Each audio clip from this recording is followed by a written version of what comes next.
In this episode of the LA Business Podcast, we're talking to Doug Brown, a longtime sales and business growth expert. We'll talk about the common factors businesses need to know when they want to grow their business. And Doug is going to share why he asked one CEO in particular not to implement his revenue growth strategies that ultimately doubled his revenue in 3 months. Let's jump right into this week's episode of the LA Business Podcast. Welcome to the LA Business Podcast, your destination to hear stories of how businesses grow and scale. I'm Robert Brill, CEO of Brill Media and the host of this podcast. Now, let's jump right into this week's interview. Hey everyone, welcome to another episode of the LA Business Podcast. Today our guest is Doug Brown, CEO of Business Success Factors and Sales Revenue Growth Expert. Doug is a nationally recognized revenue growth expert and former president of sales and training at Chet Holmes and Tony Robbins companies. And he helps companies optimize their sales process and increase their sales by over 850%. Doug, thanks for being with us today. Tell us a little bit about how you got into this. It seems like a very specialized craft that you do here. Tell us how you got into this. Well, thanks for having me on, Robert. And I guess it's a specialized class, but I got into it by accident, quite frankly. My father had a business, and we all those boys worked for him. I started working for him at the age of 3, but all the sons worked for the family business. And quite frankly, my father had a heart attack when I was 16 and a half, and I had to run his company. And so what I started learning really quickly was, okay, it's not just about showing up to work every single day and just, doing my job. There's a lot more to this. And so what I did over his stay at the hospital and, in recovery period is I started looking at his business and I started saying, okay, how do we make more money here? And so I would look through all the inventory and I would figure out, what's there. I would figure out what our sales teams were doing. And I would say, okay, we could probably improve that. I looked at, we're not getting enough referrals, let's say. So I started going in and optimizing that. And then I've just kind of done that from company to company, whether it's the companies I've grown myself or companies that I've represented or companies that I've, been hired to help them. That's fascinating. So you've been doing this since you were a kid out of necessity. So tell us about your time with Tony Robbins and whatnot. Well, it was great. I mean, to work with Tony is a privilege. I worked with him, then I worked with a man named Chet Holmes as well, and they decided to form a business together. And I started out originally as a coach because I had sales experience and I had experience as a business owner. They were doing business to business coaching. So I started out there. I quickly became their number one producing coach. And then I sort of moved into different ranks. I took over the sales division, the presenters division. I co-ran coaching, or at least did the training for coaching, helped them develop their consulting programs. It was great. I learned a lot from Tony. He's a very smart guy. Chet Holmes, an extremely smart guy as well. It was definitely a pleasure and a privilege to be there. And so now you're in for the last almost 9 years. Business Success Factors is your company, correct? That is correct. And how do you help clients? How do you help businesses grow? Like, what are the kind of the things that you're working on day to day to make an impact on business opportunities? Well, I work primarily with CEOs who, in their heart, know that they should be doing better in some regards, right? So, in other words, they should be selling more, or they should be selling more efficiently, or they're a little frustrated with the current revenue growth and/or their current maybe even sales team. And so, what I do is I'm the outside eyes that look in objectively and say, okay, this is what's really happening in the company. And then once we figure out what that baseline is of what's really happening in the company, then we apply different methodologies, assessments, different things to really make sure that we understand the truth and the science behind what's going on. And from there, I help them create growth plans and initiate those growth plans. Do you, so, I'm the CEO of my company. I founded it. There's what I found over the course of the now 8 years of operating this business is that the job of the CEO, if you're the founder, changes dramatically over the course of anywhere between 6 and 9 months. Mhm. Do you find, and I'm not sure if do you work with CEO founders, or do you work with like executive CEOs who will jump in, who are not the founder of the company? Tell me about that. All of the above. I work with the business owners. Because a lot of times business owners don't look at themselves as CEOs of companies. They might be running a 40 or $50 million company that they started from the ground level up, and they like to be called a business owner. They're not really looking at that. Then I work with CEOs of corporations, as well as the executive teams within corporations. So I do all three. Okay. Yeah, I mean, it's as a job changes every 6 to 9 months, as a CEO founder, what I've found is that, you know, sometimes there are better people to run the company than the founder of the company. Do you come across that? All the time. I mean, sometimes the challenges literally are the leadership at the top. And there are people that have proactively recognized this. I mean, I would take, Google, for example, Sergio and Brin, right? I mean, when they got their company up to a certain level, I think it was 80 to $100 million, they know right then and there they needed to hire in a different level of expertise to grow beyond that. So, it really depends whether or not the founder of the company is that startup that, there are some people that are very skilled at starting 0 to, 10, 20 million. And then from there, it requires more structure in the company. And sometimes they're not that type of person that wants to put that structure into the company. So sometimes it's a necessity to find other people to run the company. And by the way, it's a really good trait of a CEO. That CEO should be from day one looking to replace themselves in some capacity in case something happens to them. When you think about how a CEO operates, what are those breakdowns of kind of like financial levels that a CEO might be considering looking at in terms of when your knowledge or expertise has run its course?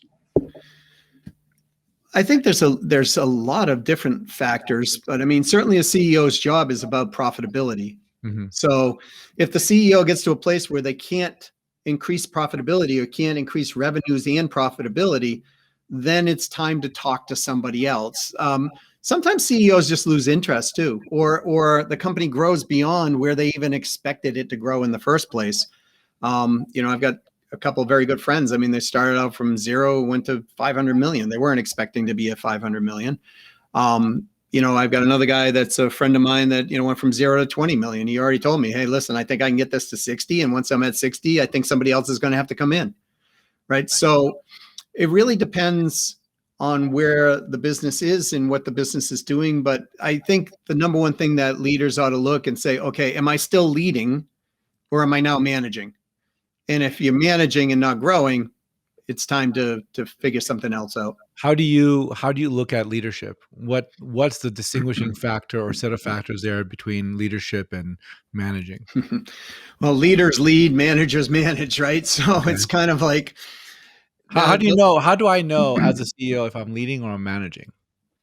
well, I'll give you an example. When I used to run things for Tony, right? For example, I was the number one sales producer in the company. And when I was managing everybody, I was still the number one sales producer in the company because I always looked at it as I'm building a business for them and with them, right? And so a leader will constantly do this. The leader is looking for, how do we expand this company? How do we do this? How am I actively going to get involved? How am I going to inspire people to actually follow what I'm doing? Yeah, a manager will get in there and say, okay, this is my goal for this quarter, and I've got to hit this. And so how do I help my people to accomplish that goal? But the leader's looking at the overall vision. How do I develop people? How do I, inspire them? How do I move them? How do I grow the company in the next levels? How do I get more exposure for the company? It's a much different role than just a manager within. And you need both in a company, right? And you can have both in the personality, but the CEO really is the driver of the company in most cases and should Mhm. be. That's fascinating. I think one of the challenges we've had in our company is really the opportunity to set up process. There was a period of time when I didn't even realize we need process. Right. I had surpassed what I'd known how to do because this is the second time I built this type of company. The first time it was for an agency that I had already that I'd been working for, and we got to the point where we realized we needed a process, but the 6-month period to get us to that point was extremely painful. And Yep. once we figured out we needed process, I finally, over the next 6 months, found the right person to give us that process. How important? Tell us about your work with process and CEOs. Do you come across companies who don't have a great process? I imagine with bigger companies, they might have good process, right? Well, you would think, right? But see, what happens is these bigger companies get bigger and then they have divisions that are also big. Hmm. And so what ends up happening is in the divisions start acting like smaller units and they're not connected with the rest of the company in a lot of cases. I worked with a major television network. I can't name their name because everybody would know it. Of course. But I worked with a major player there, and they had a division which was like PBS, like public broadcasting service, and their sales were tanking. Their advertising sales, they just couldn't bring the money in. And so upon investigation, I found out their salespeople weren't even doing what they were supposed to do, and the managers weren't managing them, right? So once I started talking to the president of the company, we started fixing that stuff. But the process is extremely important for a multitude of reasons. But one of the reasons is because if you have a process, you know what to measure and what to measure against. Right. So, a lot of people think, well, geez, I can grow a company. And this is one of the reasons that I implore people to do assessments on their company first, because a lot of companies, they just want to grow. But really, what is the problem? And more importantly, what is the cause that's causing that problem? If you don't understand that first, and that's why process is so important, because we can look at a set of or subset of what, let's just take sales, for example, and just simple metrics like, okay, we're producing this many leads. What's the time to contact? What's the time to first appointment? What's the first appointment to the next appointment? And so on and so on and so on. And if there's a process there, people will follow it, especially in sales. Most of the people in sales will follow it. And then you can measure objectively, truthfully measure, not just like, I have a gut feeling that this is going to work. Yeah. So, I mean, one of the things I'm hearing is like just review the underlying assumptions that you think are happening in your company. Right. To your point about the public network, the PBS thing that was happening there, that the salespeople weren't actually doing the work that they should have been doing, and simply someone going in and reviewing the day-to-day work was enough to identify that there was some problem in what they were doing, and simply by course correcting, I presume that made a big impact in future quarters. Is that kind of like Yeah, it was. And in the case of that company, it was, look, we've been selling this way offline forever. Mhm. And this was the time where the internet was just starting to gain traction, Mhm. and they didn't understand the online component of prospecting. Right. And so they were losing ground and they didn't know what to do. And, they had salespeople there were there for 40 years. Prior to even the internet being opened up to our, knowledge of what it was. So I've experienced that. I've been on the other side of that, right? We're a media buying company, and one of the things we do is, I've been in the business since 2003, and I've seen the ascent of MySpace and the decline of MySpace in favor of Facebook, Right. pulling those reports for our clients. And I remember talking to salespeople anywhere between 2008, 2012, that 4-year period, and they were so scared, so scared of the programmatic, the digital advertising changes that were happening in the marketplace. And some of them just ducked their head into the sand, and they no longer work in advertising. At what point do you say it's time, like in that particular, you don't have to tell me that particular circumstance, but at what point do you say, look, let's reinvest in our people because they know our business, versus let's find new people, new blood? When is it time to cut bait, really, is what my question is. There's a few factors there, but the first is, are they trainable? Right. So one of the things we first do is we assess, where are they? Is it the company that's causing the issue, or is it the salesperson or the sales management? What is the cause? Because you don't solve problems by fixing a problem. You solve problems by removing the cause. Therefore, you no longer have a problem. So in many cases, it could be the salesperson themselves has run the game, and that's it, right? In some cases, it is the process. I mean, I've been in companies. I remember I sold 5 major accounts one time in a company, and the operations process was to do things manually, and somebody dropped all 5 orders behind the fax machine, and they didn't find them for 30 days. Right? So That's horrendous. Holy cow. oh yeah, I mean, So for at me, that it was point, awful. at that point, do you like demand that everything gets digitized? Well, at that point, I threw a nutty because I was the rep, right? So the and but I mean, it could be anything in the process. What I'm saying, Rob, it could be the fact that we have, like, I'll give you a simple example. It's a chain of stores. I just went there. It's a music company, and I went there to just. I've decided, hey, I'm going back into music because I used to play music. And so I call up, I go to this, and I say, hey, I'm looking to do this. I want to buy a flute. I figured I'd like to try to play flute, right? I've never played flute before. And so I'm looking online, they're like $1,000, $2,000. I'm like, okay, that's in the budget. So, to start out on a flute. So I call the store, I talk to the manager. The manager says, okay, good. I'll look up stuff and I'll get back to you. Okay. And so that day goes by, nothing. So yesterday I drive to the store because I'm near it.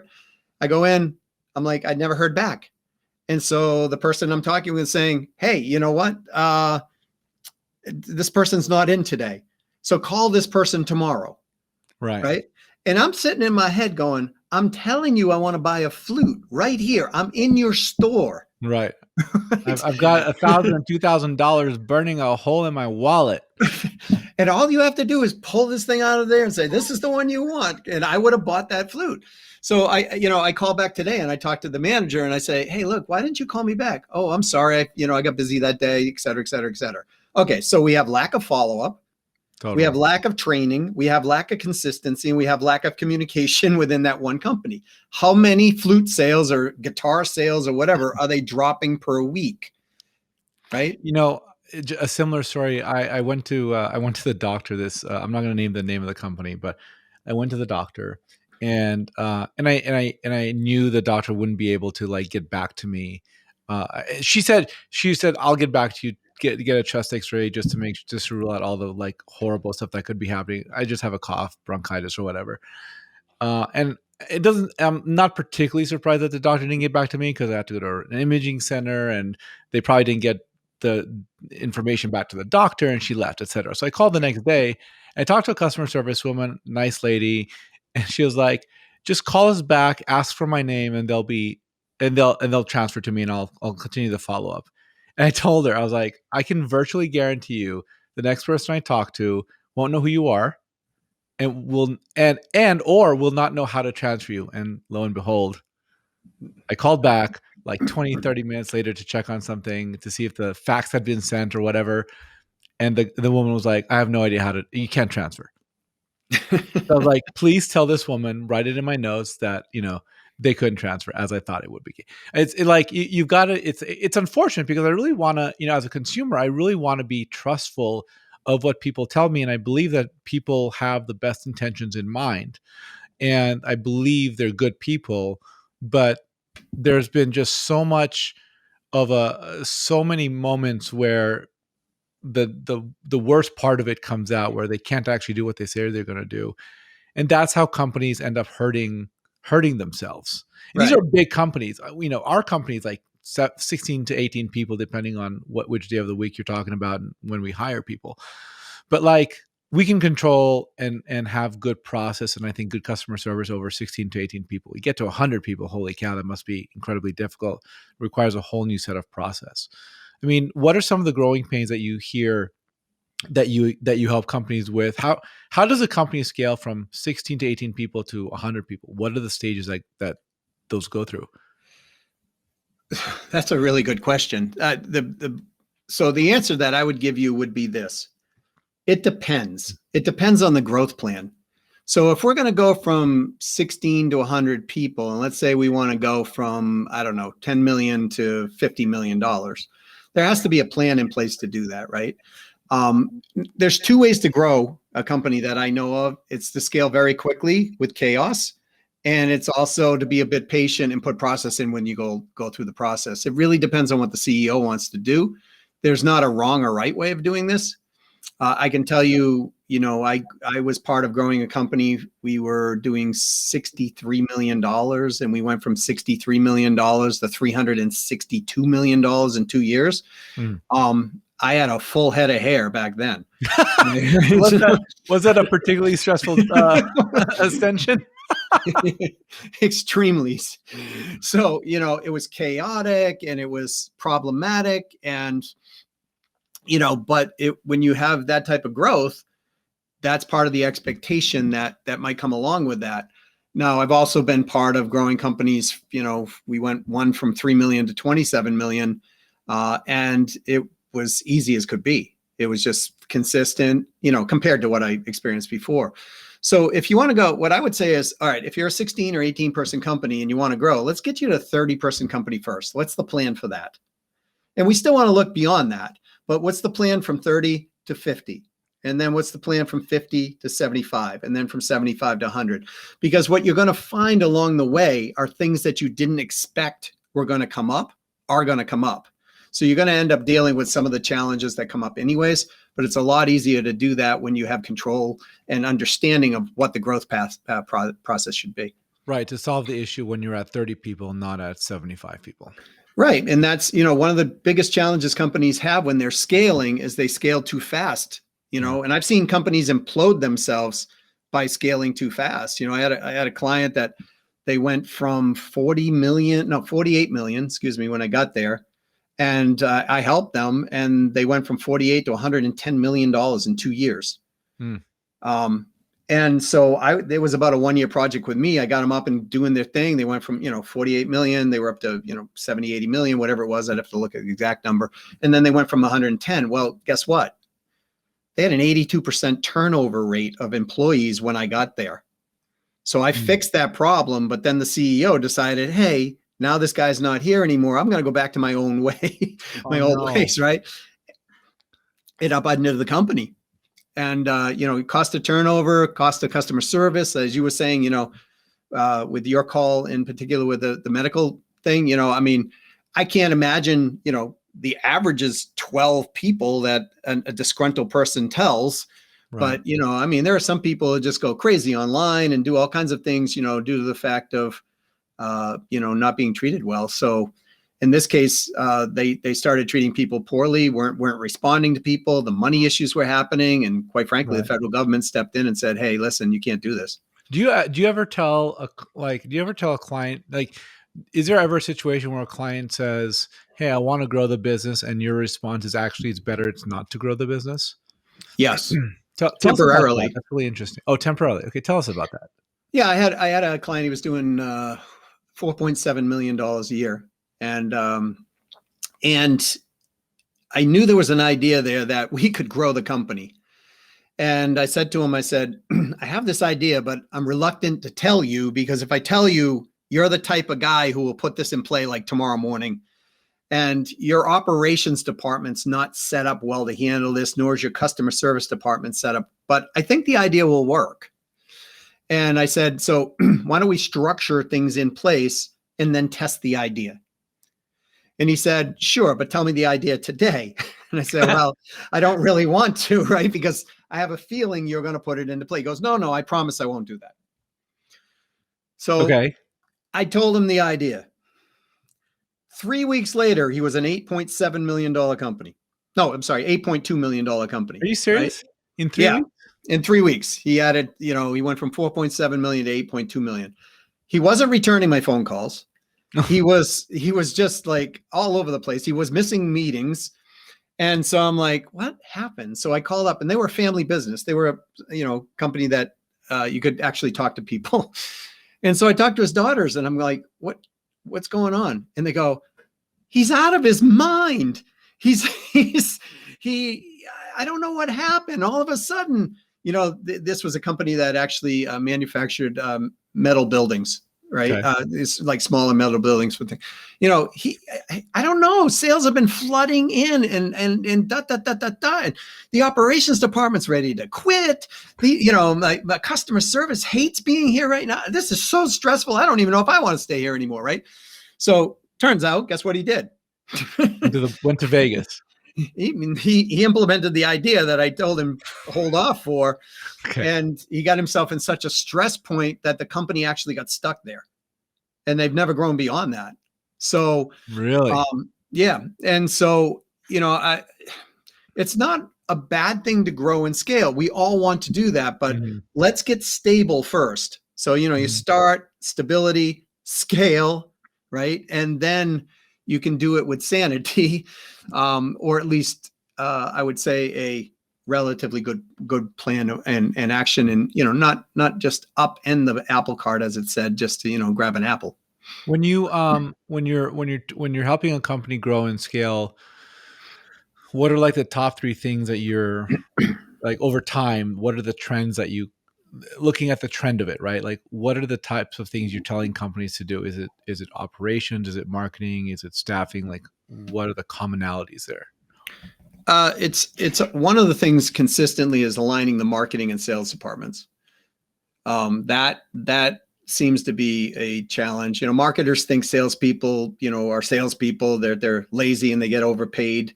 No. Salespeople, no, I don't. I'm a marketing person. I think that's incredibly valuable.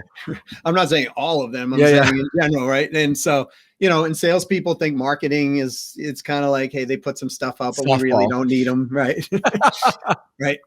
But when we can align that, look, the customer journey is one process all the way through. So when we can align marketing, sales, customer service, operations, everybody on the same, platform. What is it? The spirit of the same ranks, the old Sun Tzu thing, right? And when everybody's marching to the same drum, things go magically go along great for the client. Well, guess what? That spawns referrals. That lowers acquisition cost. So that's one of the first things that I look at. I look at the whole process and I say, what's going on within the process? Are they aligned? Right. Second thing I look at consistently is in the sales team itself, right? Because one of the most frustrating things for CEOs that I talk with are, they can't get accurate sales forecast. So, the CEO like yourself got to plan budgets. How do you do that if your numbers aren't accurate coming through, right? If you overplan or underplan or whatever. So, one of the things that we look at is we look at the sales team and we say, okay, are they in the right spots? Are they in the right place? Are they the right personality? Do they actually have the sales DNA to accomplish this? Are they in a hunting role, but they're really not a hunter, they're a farmer? Or, are they in a management role? Like, one mistake that a lot of companies make, not always, but many times I see they take their top producing salesperson and they make them the manager. Right. Right. And so when you look at the DNA of a manager and the DNA of a salesperson, they're fundamentally different. And so, a top producing salesperson might be that person who just loves to, communicate with people and go out, and they hate spreadsheets. They hate documentation. Really, a lot of them. But managers love that stuff, right? They love spreadsheets. They love looking at numbers. They love coaching. They love doing those things. So we look at the sales team as well. And then the third thing is what is the real goal? Like, what's the truthful goal? A lot of times, you ask people, what do you want to do in your company? And they go, oh, I'm a $30 million company. I want to get to 100 million. Do you really? Right. Like, why? Right. For what reason? Right. Because they think a lot of them think when they get to 100 million, they're going to have X, Y, and Z. And a lot of times they have ABC headaches and they don't realize that. Right. So I know people who have taken their $200 million company and cut it down to 50 million and they're happy as can be. Right. So what is the real goal? So once the real goal is there, you align everybody on the same play, you assess it all, you figure out what's going on, you look at the sales team, you say, okay, are they actually able to do that? Like, maybe part of the game is, hey, we got to go hunt really big sales. And they just don't have the understanding of how to hunt big sales on a team approach, right? Or how do we recruit? A company who's doing that right now. I know there's a company that I know of who's going from a lot of hunting and gathering to like, I'm going to cultivate and farm massive clients. I don't know how it's going to work, but I'm sure it's informed. They're a smart company. I hope so. I mean, it's a different sell. It's a different sales process. Like, Different sales, different executives. Yeah. oh yeah, because you got to do peer-to-peer selling, Yeah. right? So if a company comes in with a salesperson or two salespeople and a sales manager comes into a company, Mm-hmm. and they've got the CEO, CFO, HR, operations, IT sitting at the table, the first perception of that company looking at those three people is like, oh yeah, you got two salespeople and Right. one sales manager. So I might have one honest person on the other end of the table. That's how they're looking at it, right? But if you brought your CEO in Yeah. and talked to the CEO and you had your CFO, because everybody talks a different language at that level. Your director IT has very different concerns and considerations than the HR person. Totally. So we have to sell to that whole platform of peer-to-peer selling all at one time. That's Or really interesting. I had never thought about that. that's one of the major keys in doing that type of sale. Because it when you're asking for $300 million sale, whatever it might be, in the case of what you were referring to, you better have a team. And by the way, the sales cycles are longer and it's costly to do it. But if you do it right, it'll give you multiple growth. Right. You need to have the money for the dry season so that when it starts to rain, to get through the winter, basically, of the long sales cycle. Yeah, because I mean, sometimes these companies take a year to make a decision, right? They just to clear legal, it might take 6 months.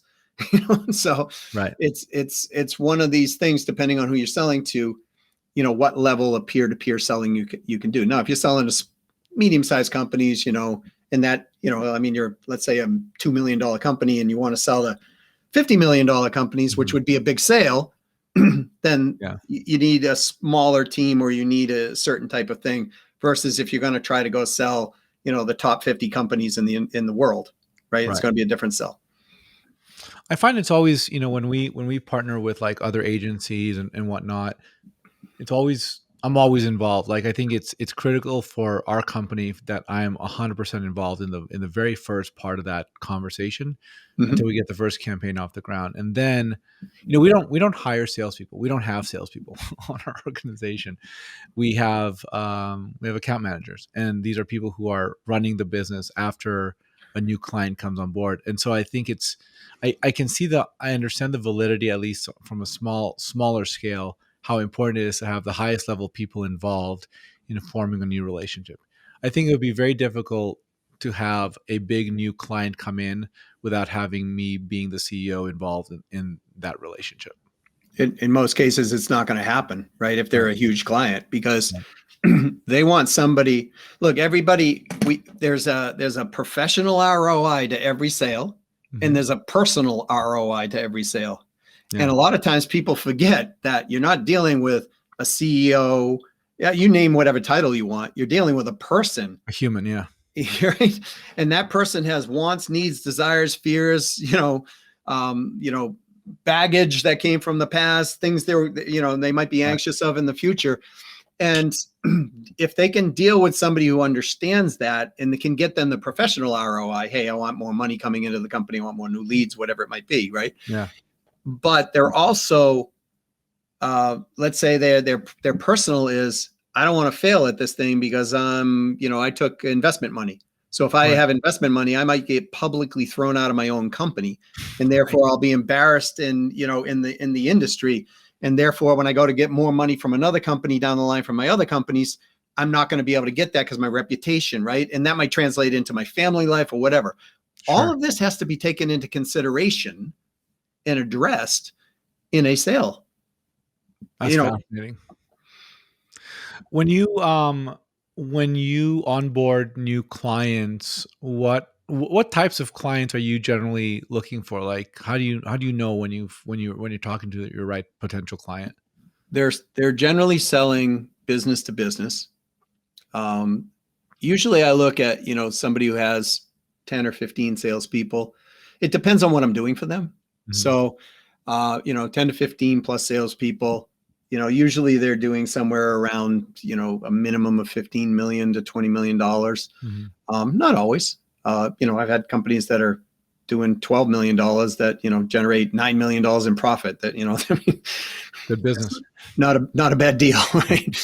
So, it really depends on what they're doing and what they want me to do. Sometimes people just have me in as, an advisory role, right? Where it's Mhm. like, listen, I'm looking to accomplish this. I really need an outside set of eyes who been there, done this.